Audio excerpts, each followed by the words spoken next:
in relationships, whether that's with coworkers, whether that's with friends, whether that's family, whether that's romantic partners, it is so easy to magnify their negative traits or negative or their flaws, and that will drown out or suffocate the positive attributes that they have. And most everyone has positive attributes and things that we can find likable about them. But because our brain is hardwired to focus on the negative, it really creates a challenge in appreciating people as they are for who they are. And I'm a life coach and I've been doing it for 11 years. So this is a reoccurring theme of me and my clients having to navigate issues and frustrations and complaints that they have either with a romantic partner or with just people in general. And one of the things that I notice is that by default, people have no problem coming up with why someone frustrates them, irritates them, bothers them.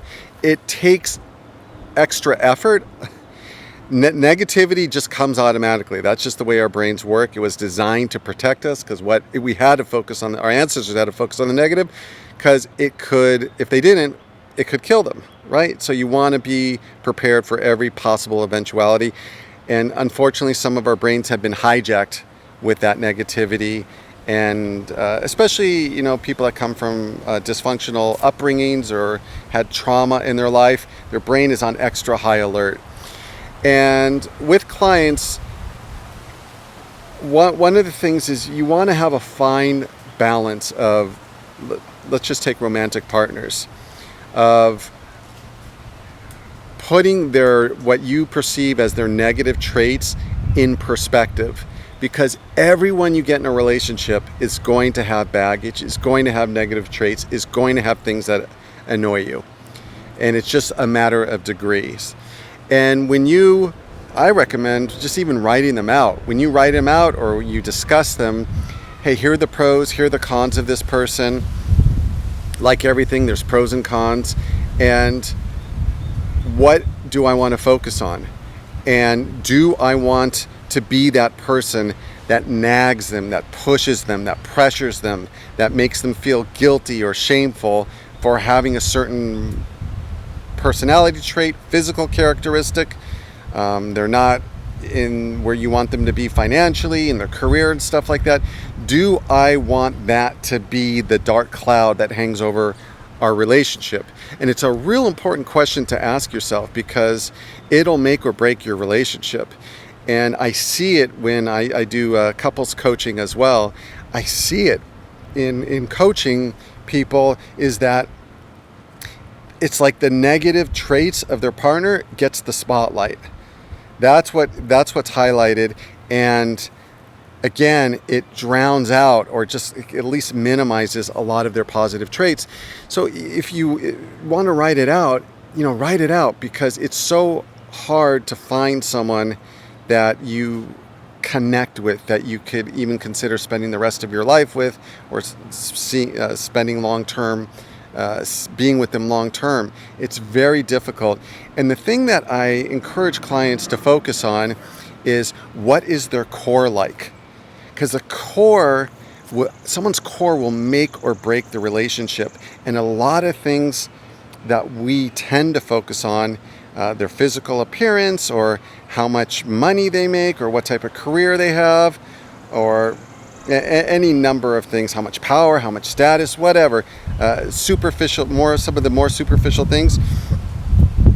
Those things aren't necessarily deal breakers if they have a solid core. And what I mean by a solid core, are they honest? Do you laugh with them? Are they generous? Are they kind? Are they loving? Are they supportive?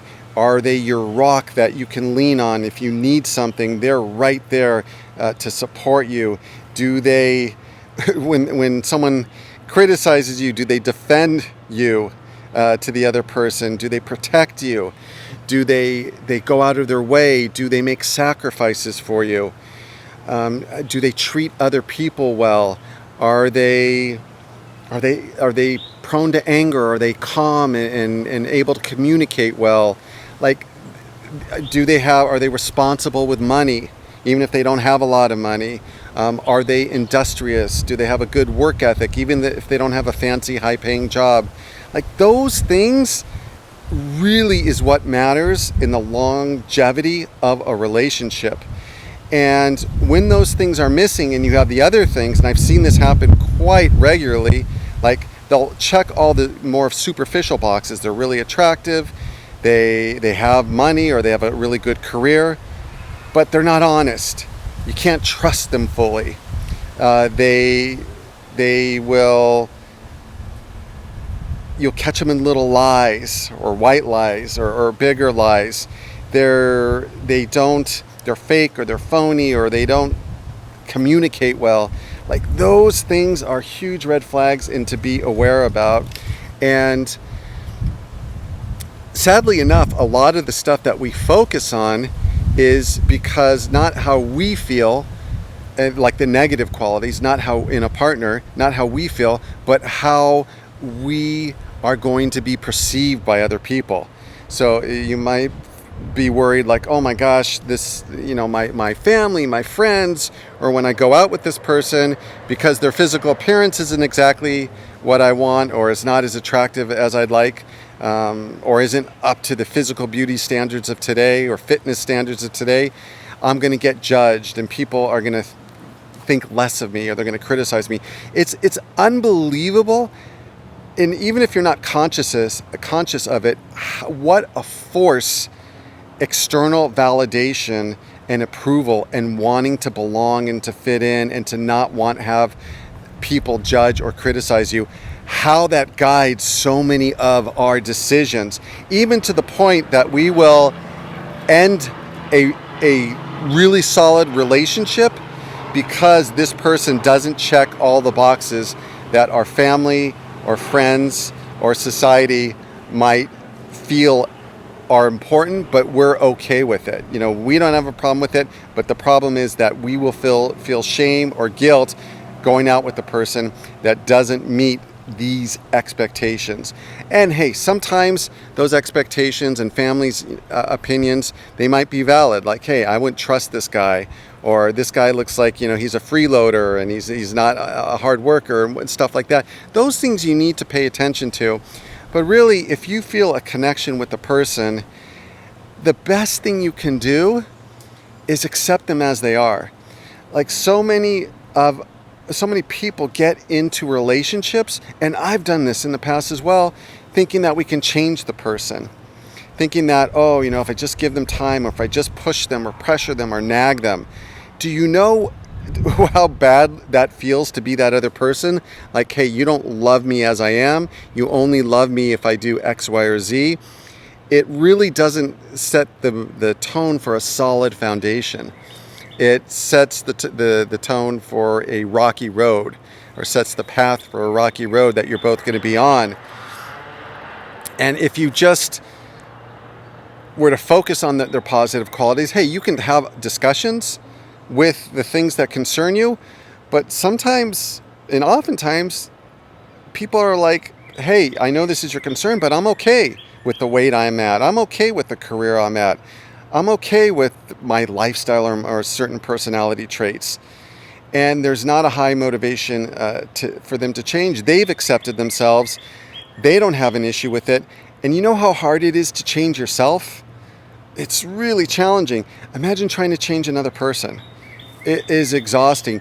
And yet we will beat the other person through nagging, pressuring, judging, criticizing over the head because they don't fit all the boxes that we want. And if they don't fit all the boxes and you can't let go of that, then move on and find someone who's already the man or woman that you want them to be.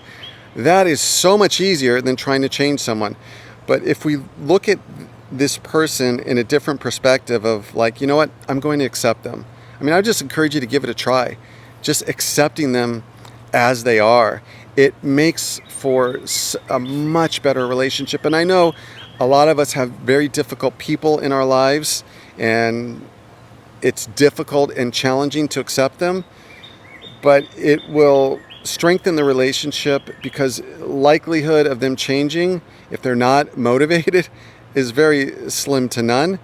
And they're not going to feel that sense of judgment. And people pick up when you're subliminally or subtly judging them. It comes through, and it just creates a much stronger bond, and you're more at peace.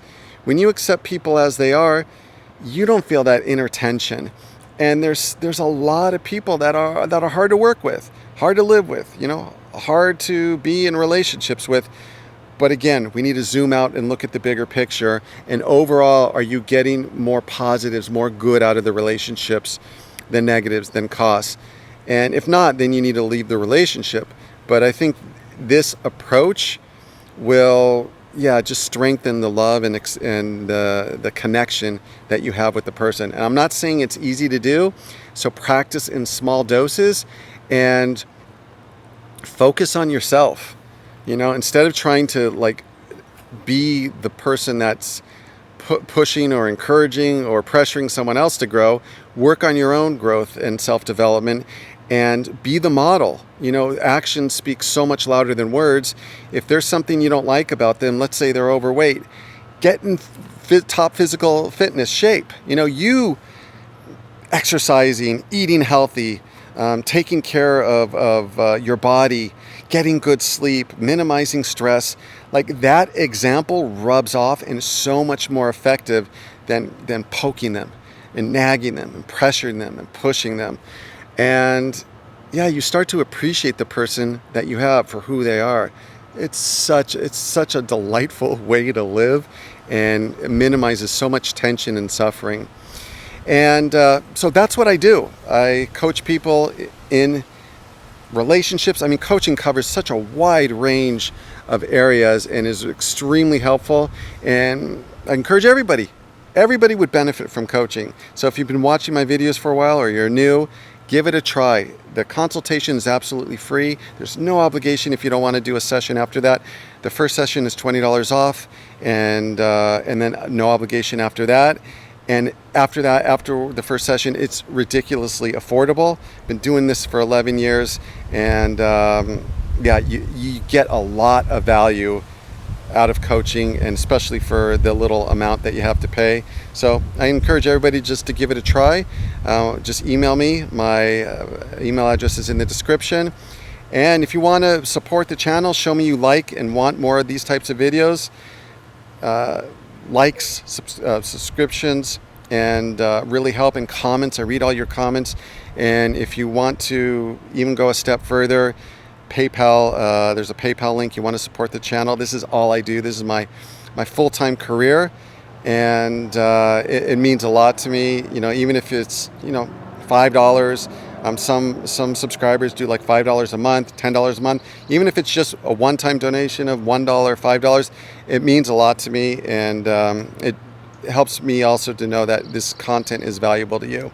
All right, thanks for listening, and I look forward to our next talk. Bye-bye.